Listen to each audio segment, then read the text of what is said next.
Good afternoon, Rotarians. My name is Tim Ryan. I am your president-elect, and the reason I'm up here is to preside over the meeting, and that's because Dick Wolf is with his family in Southern California, and I hope he's having a good time.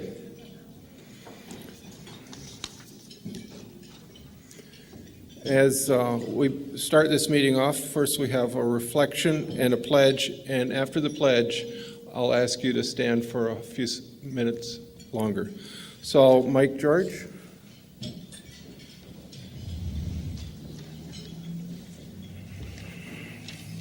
Let us pray.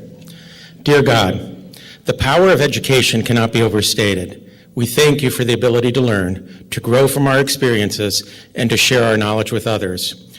We pray for those who teach, those who guide others along the paths of knowledge, lit with the flame of eternal questioning that you put in all of us. We hope to join Berea College in achieving its core values, such as the power of love over hate, human dignity and equality, and peace with justice for all. For in our efforts to right past injustices and extinguish future hatred, we must remember that only you can see into our hearts and only you can judge what we do. Amen.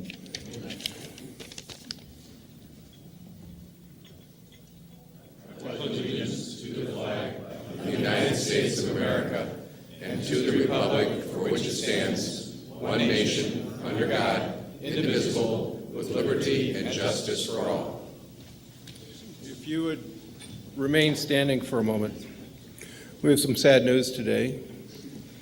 We have lost a longtime Rotarian, since 1960, and Dick. Sorry, I don't know his last name. Dick Arness, who was a Rotarian since 1960. He passed this weekend. He has an amazing resume, and I'll leave that to you guys to read in the obituary. But one point is he mentioned he wanted to be remembered for his years in Rotary, and I presume all of the friends he made along the way. That's a long time. Additionally, we have our friend Clint Mock, longtime Rotarian, lost his wife this week. So if you would take a moment of silence, please.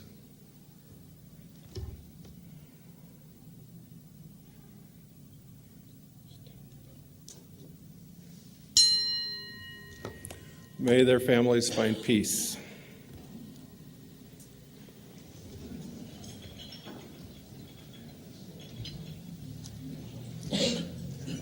David Mueller, I was supposed to have you do the pledge. I'm sorry. Okay.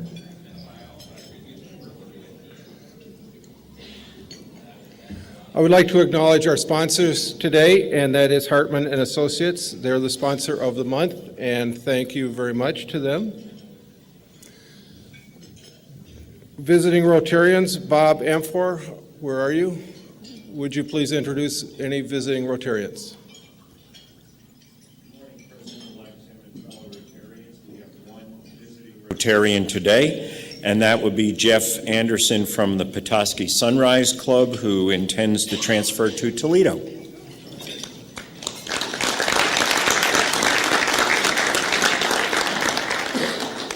We have one more visiting Rotarian. Mark McKalinsky has been thrown out of, I don't remember if it's North Carolina or South Carolina, and has been forced to move back north. Mark, wherever you are, welcome.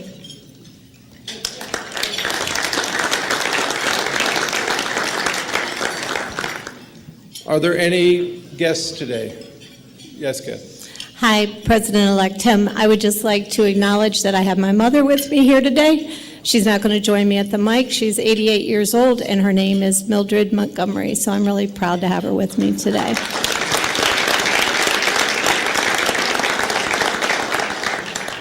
Hi, Tim. I'd like to introduce Tim White. He's with Marshall McLennan, and a guest today and a potential new member. Welcome.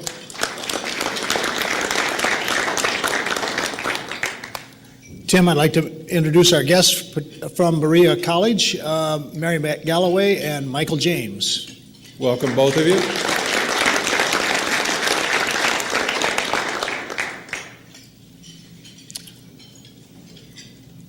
Kurt Church, where are you? Kurt, would you please come to the microphone? And Thank you, President-elect Tim. I'm back again to announce the Interact interviews that will be taking place first with St. Francis on March 25th. They have, if you go to Sign Up Genius on the website, they have particular areas of interest that we need help with: medicine, law, engineering, architecture, and media, to name a few.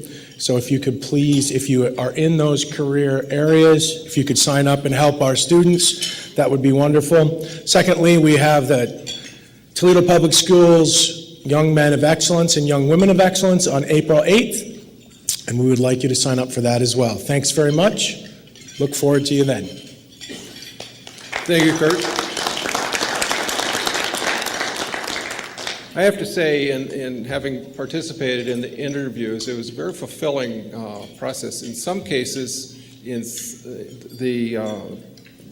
learn more from the children or from the young students. That it just makes you feel very hopeful for the future. Scott Henshaw, where are you? Please come to the mic. Thank you, President-elect Tim.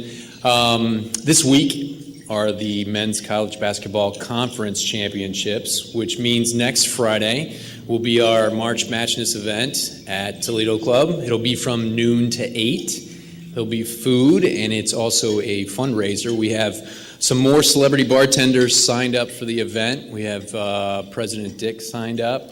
We also have past President Joe Tafalski is signed up.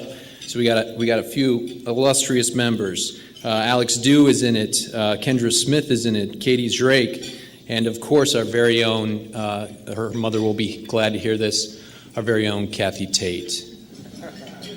So it's going to be a lot of fun, and it's open to also bring friends and coworkers and whomever you'd like. If you want to sign up to be a celebrity bartender, let me know, or you can do it through the Spoke, and hope to see you all then. Thanks.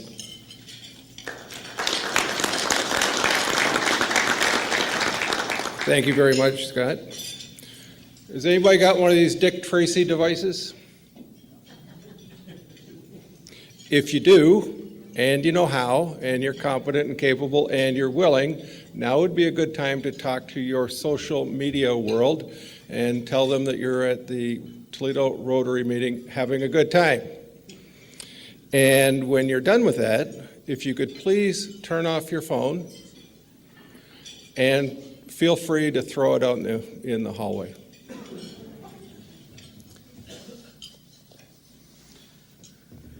We have a few announcements. The first one is this week is on, what is the 16th? Today's the what? So, okay, Saturday.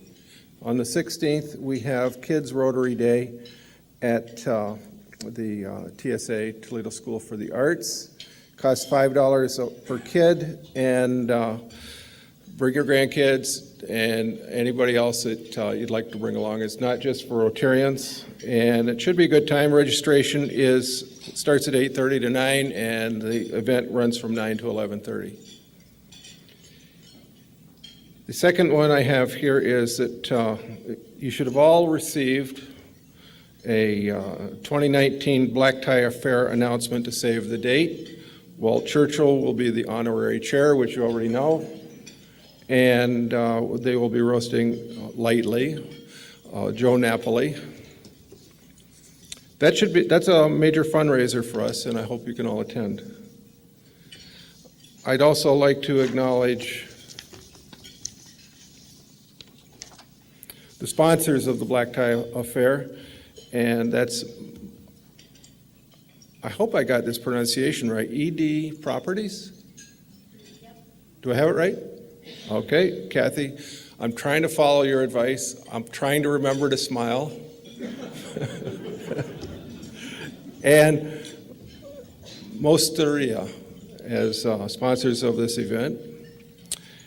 And I understand we have some questions from the table, or from the floor. Mike Noble?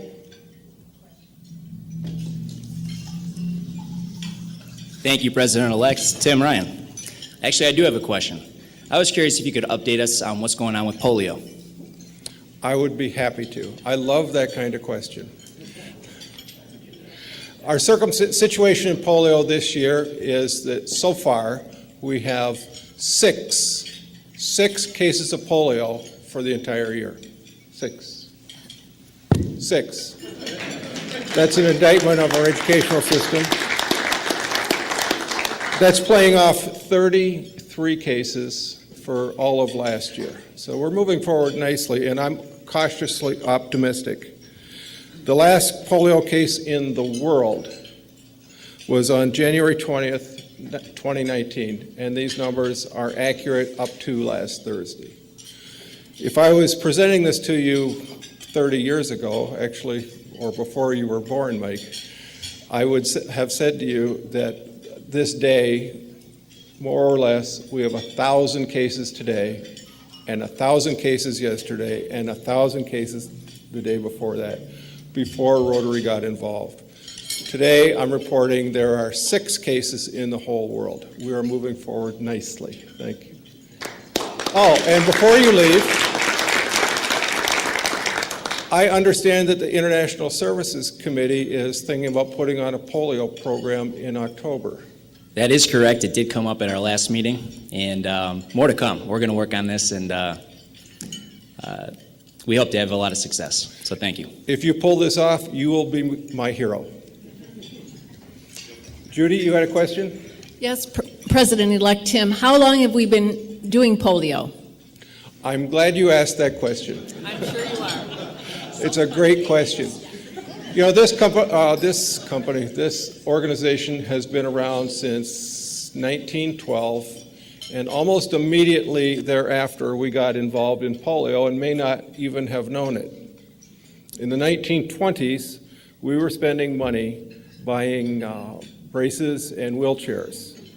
In the 1930s, we were spending our money, this club spending money, to buy braces, wheelchairs, and iron lungs. And an iron lung, just so you know, back in the day would have cost about as much as a house. That's a lot of money, and we've been doing it for a long time. By the 1980s, we got involved in a very serious way. We started raising money, we started finding partners, and we started acting as advocates to eradicate polio. We continue to raise money, a lot of it, and we continue to act as advocates. That's why we have a seat at the table at the United Nations. That's why we have a seat at the table at the World Health Organization in Geneva. You know, it's us and our role as advocates that keeps polio eradication alive for the world. There is no way that we would have the kind of success that we've had and are having if it wasn't for the advocacy of Rotary. And I couldn't be prouder. This club has been involved in it since the very beginning. Chuck is going to stab me with a fork in a minute if I don't move on, but there's lots to talk about. Lots to talk about the successes that we've had with polio. Thank you very much for your question.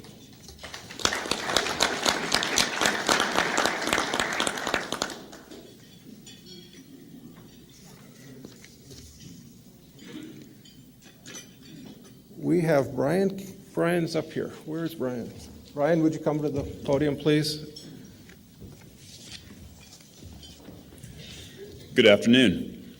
On behalf of the Toledo Rotary Club Foundation, it's my pleasure today to present a $10,000 grant check to the Erie Shores Council of Boy Scouts of America. This grant is providing funding for their Scout Reach program. Our Youth Services Committee members received and vetted the grant request and made the decision to recommend approval for this grant to our club board and the foundation trustees. The countless Toledo Rotarians who give unselfishly to enable us to provide these grants. Thank you for your continuing support of the Rotary Club of Toledo's foundation, and we continue to support the needs of our community. This time I'd like to invite Ed Caldwell, a fellow Toledo Rotarian and the Scout Executive and CEO for Erie Shores Council of Boy Scouts of America, to the podium to accept the grant and to share a short description of how our foundation's gift of $10,000 will help the organization.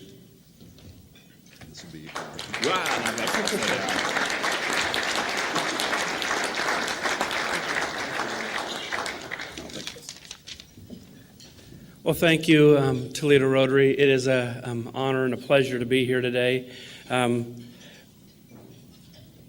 I've been a member of Rotary since 1987 in 4 different clubs, but never have I been a member of a Rotary club like the one we have here in Toledo. And you all, I know, are proud and should be very proud of the activities and the involvement that you have in the community. It's great to see. Erie Shores Council covers a 4-county territory, and the grant is for Scout Reach. And some people a lot of times say, what's Scout Reach?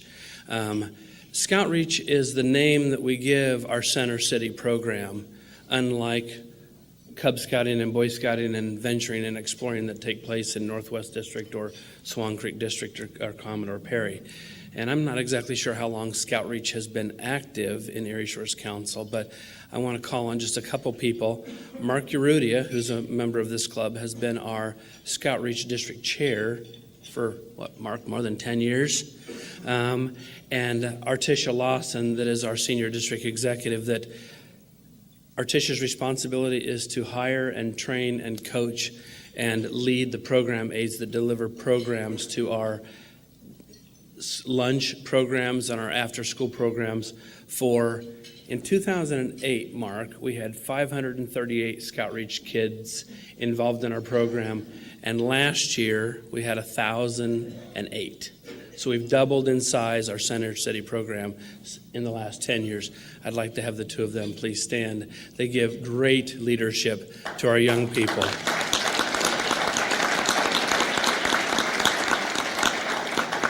Very briefly, the mission of the Boy Scouts of America is to help young people make ethical choices over their lifetime to reach their full potential. It doesn't say anything about camping, but we do a lot of that. And that's probably one of the things that I'm most proud of when it comes to our organization, because it doesn't matter if it's raining or if it's snowing or if it's 0 outside, we go tent camping. That's what the Boy Scouts do. Thank you.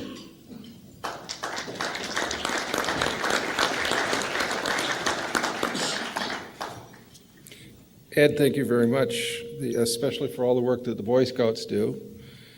I think it would be so much more fun, just a thought, to go tent camping in Southern California. You do? See if you can work it out, will you? I would like to invite Kathy Tate to the podium to introduce a new member, David Mueller.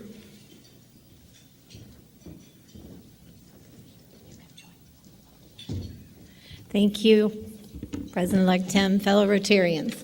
I'd like to have a really good story that said I met David on the side of a road because he pulled me over because I was speeding on my way to Columbus or something like that, but I don't have that story. But he did call the office, so I never met him before until we had our phone conversation, and then he said I didn't really have a bad history, so he was willing to come into Rotary.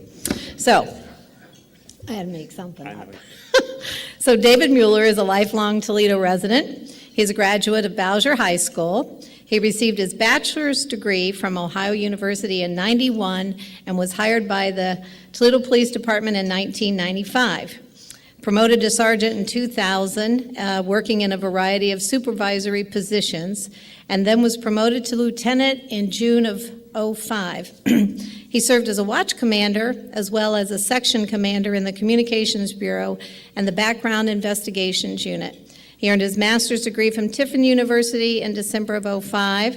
He graduated from the Police Executive Leadership College in '07 and was selected to attend the FBI National Academy, which I didn't know about, so that means he's got some serious background. National Academy, graduated from there in March '09.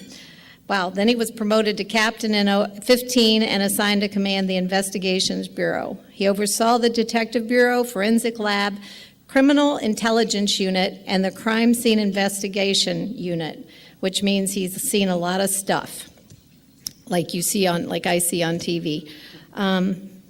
He became certified law enforcement executive, March 2018, and then was promoted to Deputy Chief in September 18, and is Commander of the Investigative Services Division. He oversees the Investigations Bureau, the Special Operations Bureau, wow, and I read this, but I'm reading it really thoroughly now, and the Intelligence and Special Investigations Bureau.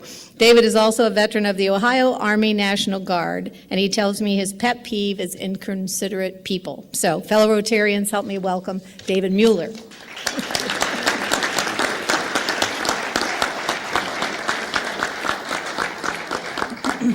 Congratulations. Welcome to the Toledo Rotary. Thank you. Thank you very much.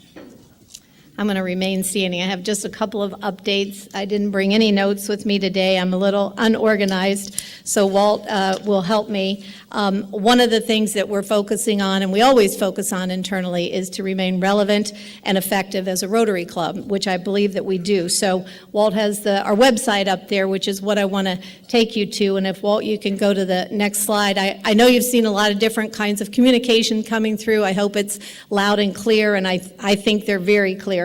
But there's this morning's email that Katie Hahn sent out, talked about the how-to videos, and there was one about scanning your badges.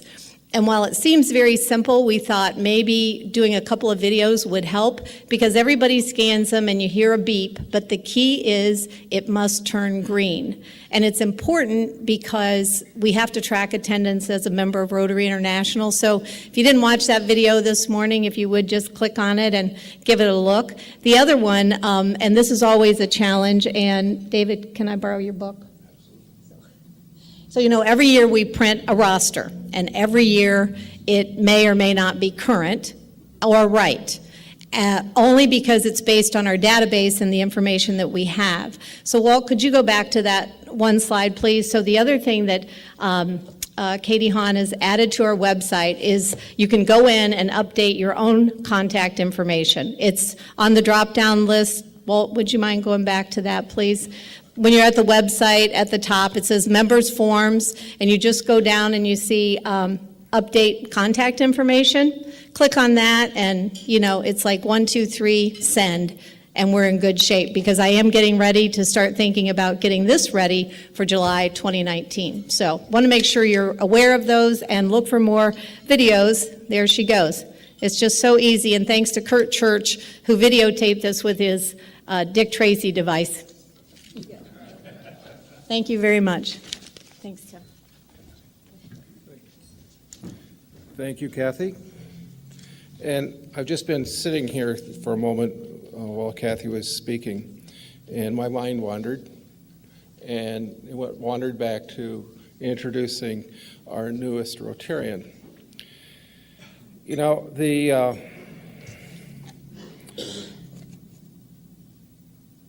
Dave, as what I should have said, along with welcome, I did okay with that, right? I should have said that, you're joining a group with 1,200,000 members, but you're unique, because as of right now, you are the newest Rotarian in the world. Can we give him a round of applause?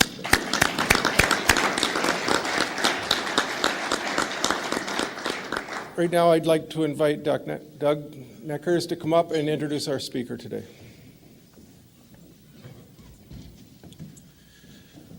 Thank you very much, Vice President Tim. It's my pleasure to introduce the President of Berea College in Berea, Kentucky, Dr. Lyle Roelofs.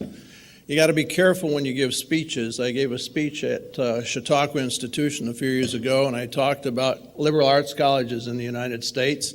And I said there's one that does a very special job because it doesn't charge tuition and it gives a very good education. Now, if you're a college president and you don't charge tuition, you got a lot of good friends. So Lyle told me last night at dinner he had a call on the same day from Bernie Sanders, who wants to get rid of tuition everywhere, and Mitch McConnell, who wants to stomp everything that Bernie Sanders is trying to do. But Mitch McConnell made it clear that the way that Berea College could benefit from his collaboration was when the tax law in 2017 came out, endowment interest from earnings and endowments was to be taxed. The Lord said there will be tax in all of the cities. But one city that didn't get taxed was Berea, because Mitch McConnell stuck in the last bit of the tax law Any institution that charges no tuition is free from this tax on their endowments. And with all of the things that Berea has done for so many students, the two students that are here, alumni that Chuck Stocking introduced, are from our area, one from Haskins, one from Lorraine, who went to Kentucky and became educated students. For all the things that Berea has done for their alumni, the alumni have been exceedingly generous, and it's a real pleasure for me to introduce a president of a college who's doing extraordinary work in the very difficult age of 2019 for our young people. Lyle, thank you very much for coming.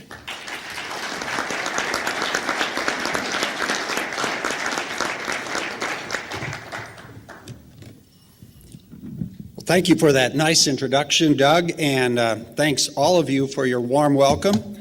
It is an honor to be with you. Berea College is a small school in Kentucky. By the way, we're not in Berea, Ohio. I know that that town is near here. It has a very nice name, but it's home to a different college. Anyway, when I give this talk in other states, not everyone knows very much about us, even though we are sufficiently unique that a good number of people do know at least something about us. There just aren't that many private colleges in the country that don't charge tuition and that have every student working as part of the effort. In this talk, I'll tell you a little bit about our history and our mission, but I'm hoping that I'll also have shared enough of what is really interesting about Berea so that you will be encouraged to stop and visit us sometime, perhaps on travels south along I-75. We're about 300 miles south of here, right on the interstate. I've been in touch with Doug for some time, and that acquaintance began when a couple of students, one of whom, Mike James, who's here with us today, came to Berea College. Those students had worked in his company, and he was very impressed with them. And as you heard, there's another Berea alumna here, Mary Galloway, who came from Lorraine, so also near here, and who found Berea in a similar way to Michael. She's both an alumna and an employee of the college. Her position is to cultivate our friendships in this part of the country, and when you don't charge tuition, you depend on many, many friendships. It's been my pleasure to give this talk at a number of Rotary clubs at this point. I like that because Rotarians are people who care about the right things, and I always feel that there's a natural connection. Here's a fun little coincidence for you. My wife Lori and I like to vacation in February on a little island in the British Virgin Islands.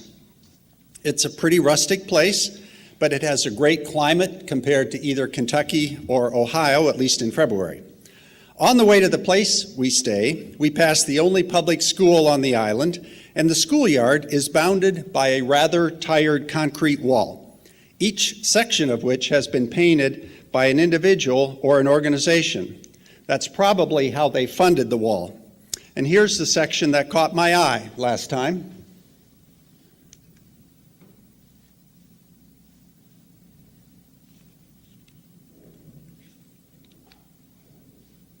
We're not advancing.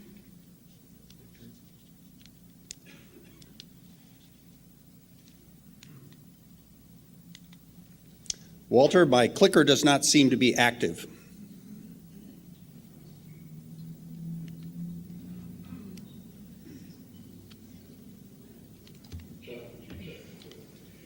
Explain it with interpretive dance.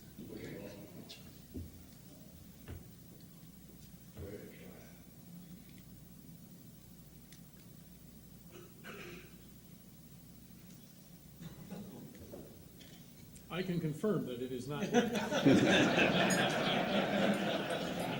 Fix it, Walter. Can we finish the rest of this with interpretive dance?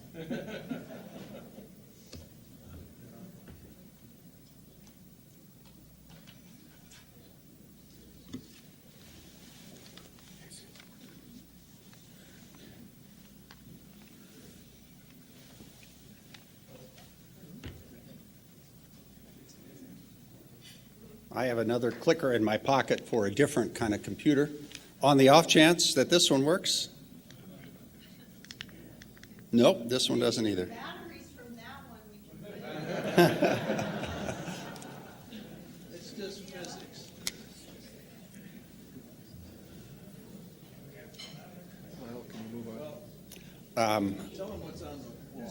Okay, well, on the wall, which you will see if we can get the slide to advance, is the four-way test, hand-lettered on a schoolyard wall in Virgin Gorda. And that makes me think.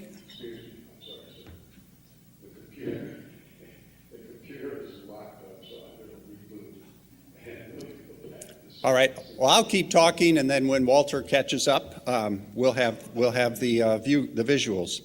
I'll have to look up that Rotary next time I'm in Virgin Gorda if they survived Hurricane Irma, which was a big issue. On your tables, there are copies of a pamphlet that we like to share. It's called Berea College by the Numbers. This is a quick introduction to our unique school based on just the interesting numbers. If you look at page 1, you'll see the first number is actually $0. That's the amount of tuition that we collect from our 1,643 students in 2015. Now it's 1,660, but they still aren't paying any tuition. The very last page in the book has the number 8, and it has our 8 great commitments listed. And the 8 great commitments are what set our school apart, and they really form the theme for this talk. If you understand the 8 great commitments, you understand Berea College. They were first written down, formally stated, 60 years ago, but in reality they go all the way back to the founding of Berea College. Over there you see it, the four-way test. Excellent. I'll try the clicker. Hey, okay, we're in business.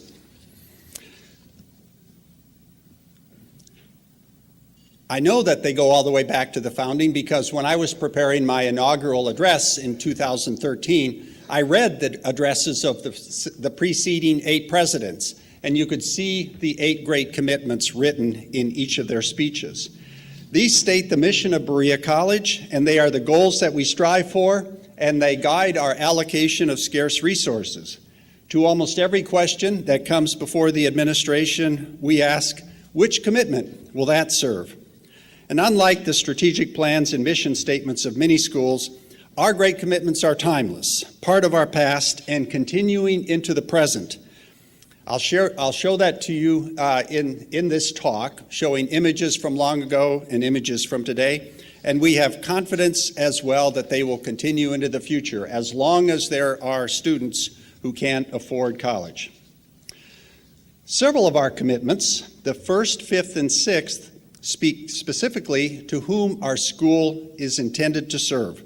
Our founders were committed to educating students of all colors and genders in an interracial and coeducational community. And here is the assembled student body in 1898. And if you look carefully, there are men and women and black and white students all learning together, and they are standing on the steps of our first residence hall. Fairchild Hall, which was built just for the female students. Oberlin College, familiar to everyone here, was ahead of us in pursuing coeducational and interracial education, but Berea College is the first school in the South and in a slaveholding state to take on that mission. This was not always popular locally. More than once, the school was closed by mobs, and sometimes the founders were forced to flee for their lives. That hasn't happened to me, thankfully. In spite of this, the work of interracial education continued throughout the 19th century until 1904, when the Kentucky legislature passed the Day Law, a segregation law aimed specifically at Berea College because we were the only integrated school in the state. We opposed that law all the way to the United States Supreme Court. However, the court upheld the legislation in 1908 on a 7-2 decision, and Berea had no choice but to segregate. Interestingly, Associate Justice John Marshall Harlan was in the dissent and wrote the dissent, in fact, and he was the only Kentuckian on the court at that time. Our president considered moving the college to another state, but it's hard to move a college, so Berea stayed put and focused instead on other ways of sustaining educational opportunity for its African American students. providing tuition support for them to transfer to Fisk and other HBCUs, and securing funding to start a separate school for our black students, and that included building a building called Berea Hall and fundraising for an endowment. This picture is the original faculty and staff of the Lincoln Institute, the school I was referring to, in 1913, 1 year after their opening. Standing on the lowest level on the left is Reverend Dr. James Bond. Interesting name. He had it before the fictional spy had it. Reverend Bond was born in slavery, but after being freed at the end of the Civil War, he found Berea and obtained his degree there. It's said that he paid for his schooling by driving a steer with him to campus.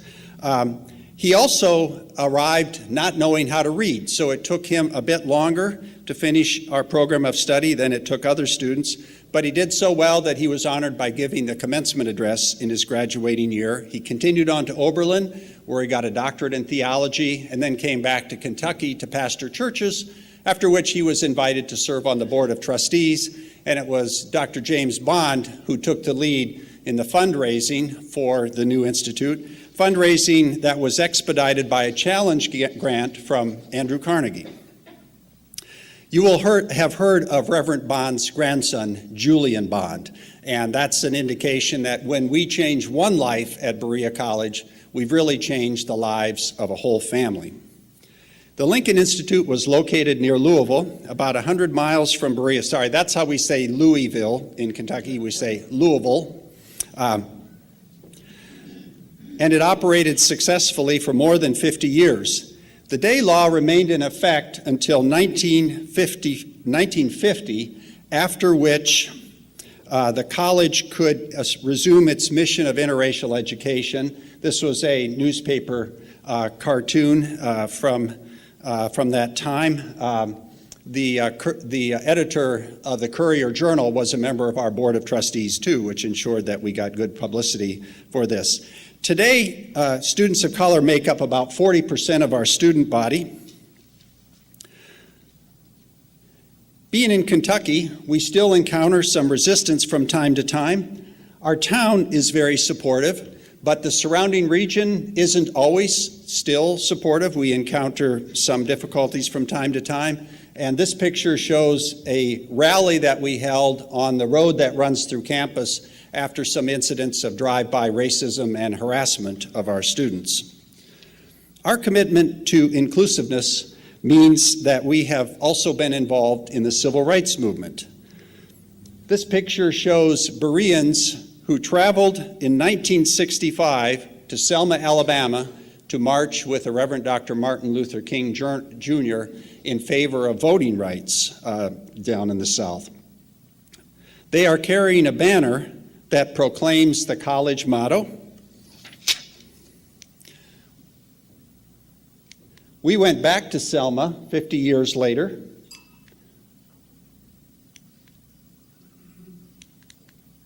There we go. 50 years later for the 50th anniversary of the Selma March, and we carried a banner again with the same motto on it.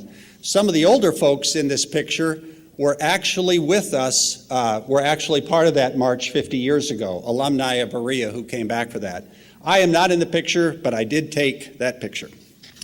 That motto, God has made of one blood all peoples of the earth, that's the translation we use now, taken from the Bible's book of Acts, appears on many Berea College materials, including our logo. And it was our founder's way of proclaiming the scriptural basis for his inclusive views, in spite of the local opposition. Following the First Great Commitment, we serve only students who could not otherwise afford to attend college.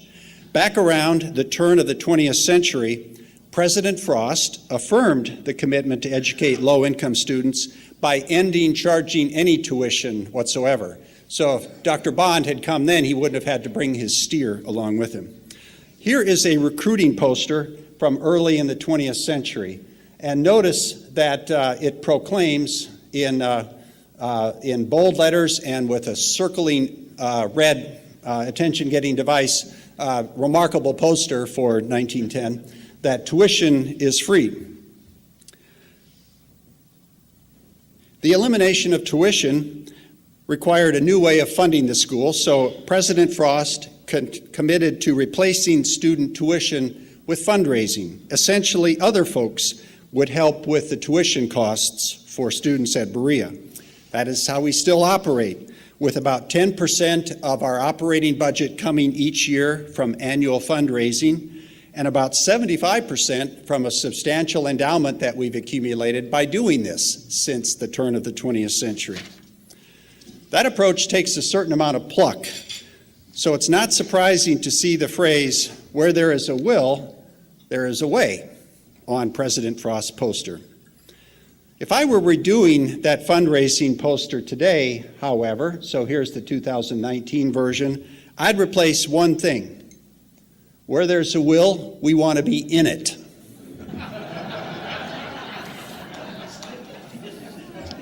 Keep that in mind, please, and you can talk to Mary for help.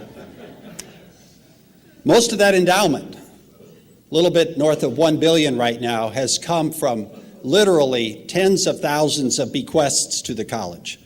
In fact, our board has a guiding principle that any undesignated bequest will go into the endowment for the purpose of covering tuition for our students. That left the challenge of room and board and expenses, which you can see from the poster. Can you put the poster back up, Walter? Amounted to, lower left corner, $350 to $450 a term. So at that time, we also instituted our labor program, providing a job to every enrolled student, which allowed them to cover the remainder of their expenses. So, little audience participation question here. Only the president is not carrying a sign that indicates in which office he works or which division of the college. Can you find him? Lower left, third from the left there. There he is. That's a man named Willis Weatherford. And in fact, two students actually work in my office. So if we had that picture from today, there would be a couple holding the president's office bulletin. The continuation of that labor program to the present day is pictured here. You'll see some of our students at work.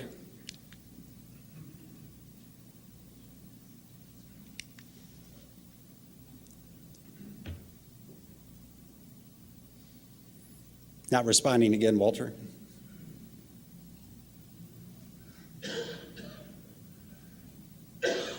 Are we locked up again?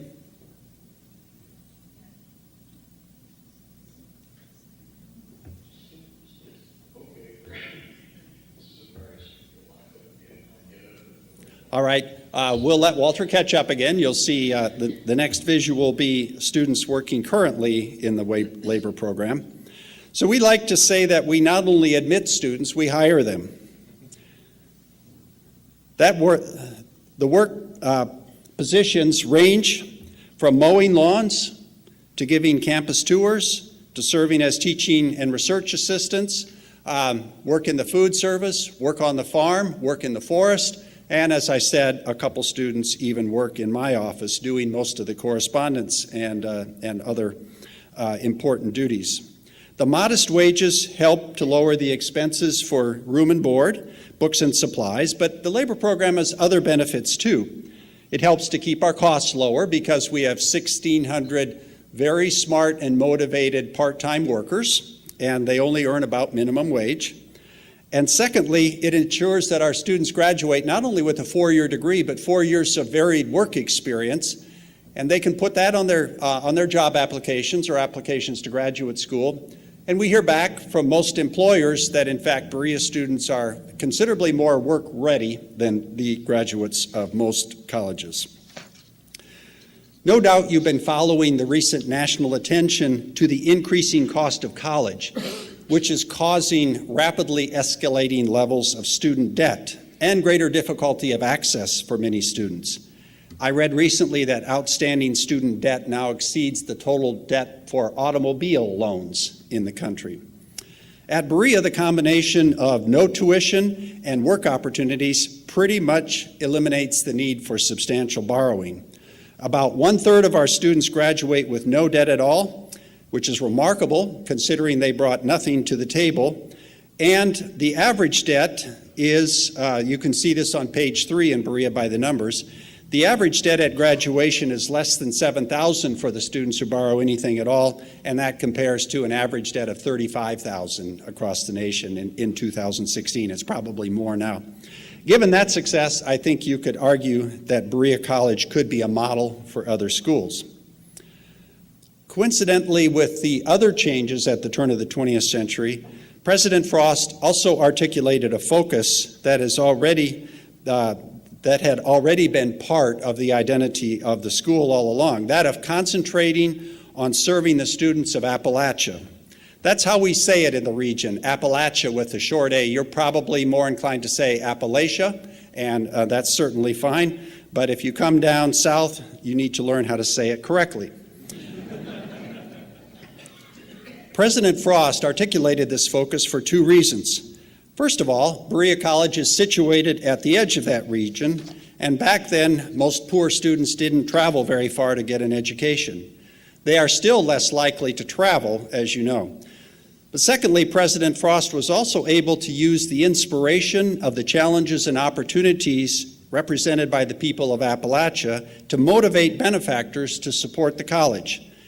Appalachia is still where 70 to 80% of our students come from, and that's where we focus our recruiting.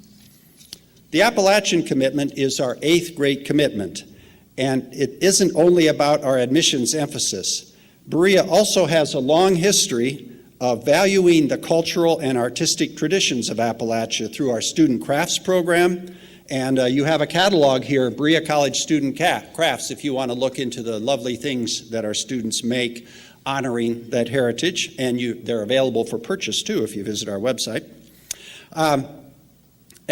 Also our Appalachian archives, which include thousands of rare artifacts and recordings. And now our Bluegrass Ensemble Band and the Country Dancers program for our students. There you see a modern picture of honoring the traditional cultures of Appalachia. This regional focus, which is also unusual among highly ranked colleges, is also educationally significant for a reason perhaps best articulated by the noted Southern author Eudora Welty, who pointed out that if you're going to appreciate place, you have to learn to understand one place well, so that regional focus becomes an educational opportunity. We also do a lot of community outreach beyond our campus. This began about 100 years ago with Berea teachers and medical staff trekking into the mountains on horseback. We also delivered boxes of books each fall to mountain schools by muleback and collected them again in the spring. That work today continues through various service programs, including the college's federally funded Gear Up and Promise Neighborhood programs, servicing the school systems in the Appalachian counties near us. We're not advancing again, Walter. It seems like whenever you focus in, it stops advancing.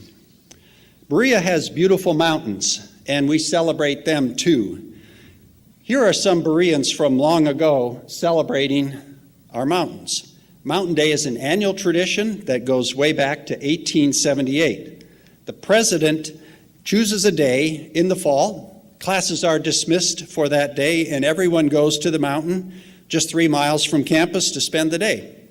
Here's the modern view. One of our choirs climbs the mountain before sunrise, joined by several hundred other Bereans to sing the sun up over the ridge to the east. Our second great commitment is the liberal arts approach to education, which we still think is the superior approach. It teaches the skills of critical thinking, oral and written communication, cultural fluency, understanding of difference. Various literacies, financial literacy, qualitative literacy, and so on can all be added in. And the liberal arts approach, by teaching students how to learn, promotes lifelong learning. That's the most special thing it does, because it is training for jobs that do not yet exist. And we firmly expect that any Berea student now will be working in jobs that we have no idea about in 10 or 20 years. Of course, we are a college. Educational results are the sine qua non. When you are serving the lowest quintile of the American education spectrum, You're serving a population that doesn't have a good track record in college. Anyone want to guess what the national average graduation rate is for students from the lowest quintile who start a 4-year program, graduate after 6 years? It's 22%, a little better than the guesses I heard, but still shockingly low. If you take a look at how likely is a student from that quintile to graduate at all, that's 9%, but that refers to the fact that more than half of them don't even try to go to a 4-year college. Our graduation rate is 65%, so about 3 times that national average, but still not good enough. That's one of the things we are working the hardest on. So what I really would like to finish is a little bit about the educational program and the college that I'm part of. Just because a college education is free doesn't mean that you can have any compromise on the quality. In fact, given the population we serve, it probably has to be a better quality education in order to be successful. So Berea's campus is a beautiful mix of colonial and Georgian style buildings with a bit of updated modern, intended either to add interest or, in my case, to add annoyance when you walk around campus. I'll go back to Draper Hall, which, as you can see, looks like Independence Hall in Philadelphia. It was built in 1937 and still looks and feels like a historic building. But when it was remodeled in 2002, features such as an atrium for daylighting and ventilation, occupancy sensors for the lights, ceiling fans, low-flow toilets were added, so that the building is now very sustainable. In fact, most of all of our recent construction projects have been LEED certified. LEED stands for Leadership in Energy and Environmental Design, and it's the standard for designing and constructing sustainable buildings. Several of our dorms and academic buildings are receiving much needed remodeling. This one, the newest residence hall, is also called Deep Green, and it earned a LEED Platinum certification with a score of 90 points. We're proud of that because that's the highest scoring LEED certified residence hall in the world. It opened in 2013, so we have 5 years of data, and operating that building costs 1/3 as much in energy and water as a comparable sized new construction residence hall in our climate. So it's truly successful. You might be wondering, if you're a hard-headed numbers guy like I am, how long does it take to pay back the extra investment? About 22 years, which sounds like a long time, but our buildings last a lot longer than 22 years, so we will come out ahead in the end. We did several innovative things. You can see the solar panels on the picture. It's geothermally heated and cooled. And look at the bricks. They look like bricks at any other building on campus, but they're actually made by crushing reject Lennox china from Lennox's factory in Atlanta. That way, that material didn't have to go to a landfill, and it was closer to us than most of the sources of bricks. The students built the furniture for the residence hall using wood from the college forest that had been harvested by mules, all done to get this impressive rating. Our most recent project is a new building for natural sciences and health. What you see here is our first science building, which was completed in 1927. It's been updated a few times, the last time in the 1980s. And this wonderful old structure is beautiful, but no longer adaptable. Science changes. Our new building incorporates new sources of learning spaces, labs, study areas, research equipment, and it houses biology, physics, chemistry, mathematics, geology, and nursing. Interdisciplinarity is where it is at in the sciences, and as a small school, we have the advantage that we can put all the sciences and mathematics into a single structure. I also want to mention that we have an organic farm on campus, 400 acres. It produces a good fraction of the food served in our dining hall, and then we also sell into the organic foods market, and we also have a farm store on campus. We were surprised to be named #1 sustainable college farm in the country recently. There is the entry, and our motto is that happy pigs make the best bacon, and you can see those are certainly happy pigs. Another reason to visit us is the college forest. For nearly 120 years, we have been accumulating forest land holdings in the area, usually after the prior owners clear-cut the land and then had to get rid of it as pretty much worthless. At this point, the Berea College Forest comprises about 9,000 acres of sustainably managed woodlands near to campus. We've sold the carbon credits into the California market for a nice infusion of capital. And here you see the Forestry Outreach Center, a new building which welcomes visitors and acquaints them with what they're about to see. And we've been averaging about 10,000 visitors a year to the forest, another reason to come see Berea. The forest is also where we celebrate Mountain Day, which you saw earlier in the talk.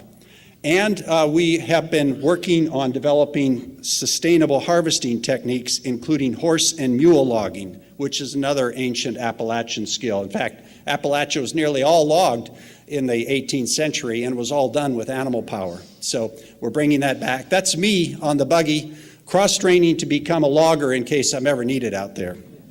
And I get tired of my real job. So that completes a quick tour of Berea College and its 8 great commitments. I'm at the end of time, so I'm going to click through these headings quickly. Students of great promise, but limited economic resources. Liberal arts approach. Inclusive Christian values. Labor program. Diversity. Gender equality and coeducation. Plain sustainable living, and service to Appalachia. That's my story. Together, these commitments add up to our overall purpose of preparing talented, hardworking students for lives of financial success, good citizenship, effective leadership, and thoughtful service. I'm humbled and honored to be part of this effort, and if I'm allowed 2 minutes, I'll take a question or two.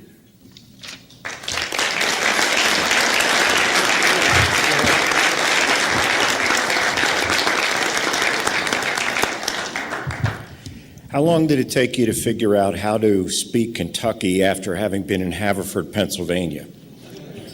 So the question is, how long did it take me to learn to talk Kentucky after having lived in, after being a Yankee coming to, I learned how to say Appalachia during my job interview. I said Appalachia. The next person that said the term said Appalachia. When I had to say it again, I said Appalachia, and that impressed them that I picked that up immediately. I also learned from a colleague at Colgate, where I was at the time, how to say pie in Appalachian. You say pa. And I learned how to say my own name, which is Lyle. A second serious question. So Booker T. Washington was very much associated with starting the Hampton Institute and the Tuskegee Institute, and had many of the same qualities that you're talking about. I think his work might have predated Berea by 25 to 50 years. Was Berea modeled on that, or is just coincidence? The question was about sharing a common sort of philosophy and approach with Booker T. Washington. We did not have direct connections with Booker T. Washington. We had more connections with Northern abolitionists who were willing to fund an experiment that was trying to do 2 things. Prove that black and white people could live together in a community, because this was right after the Civil War, when people doubted that there could ever be that sort of reconciliation. And secondly, to say thank you to the African American population that had built the Southern economy and then helped the North win the Civil War. So we did not have as much connection with the great black leaders of the country, although certainly we have common cause. But our school has always been a 50-50 mixture, or aiming to be a 50-50 mixture, not primarily white, but not historically black either. 5 seconds left. How did you all create $1 billion endowment with a school of 1,600 people? So the question is, what do you do with a $1 billion endowment with 1,600 students? That amounts to around $700,000 per student. How did you create it? How did we create it? We created it by fundraising aggressively for that purpose, starting around 1920. So it's been nearly 100 years. And we have great discipline. Money that's given to the college without a designation must go in the endowment, must be used to provide an education. I'll just give you the numbers. $1.1 billion amounts to $700,000 per student. If you take 5% per year, that's $35,000 per student. So basically, we've got to run the college on $35,000 per student per year. If you look at other high-quality schools, I came from Colgate, the spending there is about $70,000 per year per student. A lot of that comes from tuition, and the rest comes from a smaller endowment at Colgate than we have at Berea. We're proud that we punch about twice our weight in terms of use of our resources, but without that endowment, we could not offer a quality education. I'm told you're very strict about your cutoff here. I'm now at, according to the clock that I can see, 1 minute after 1. So thank you again for your attention.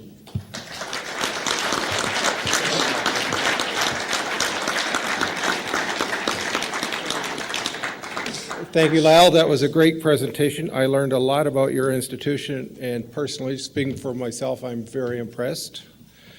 As a gift for you coming here today, we have a book, Tales of Toledo, and we will make a Polio Plus contribution in your name. Thank you very much. Thank you so much.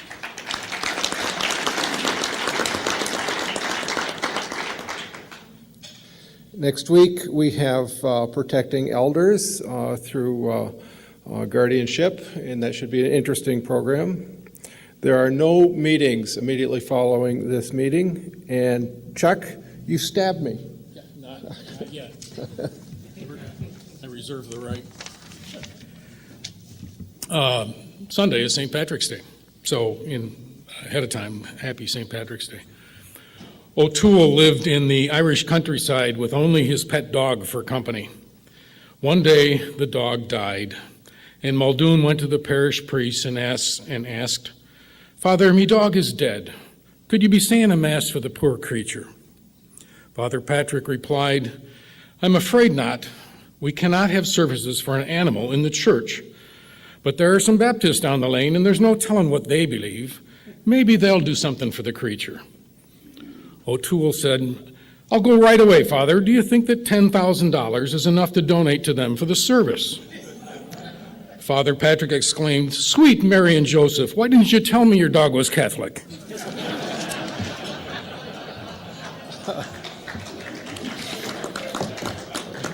We are adjourned.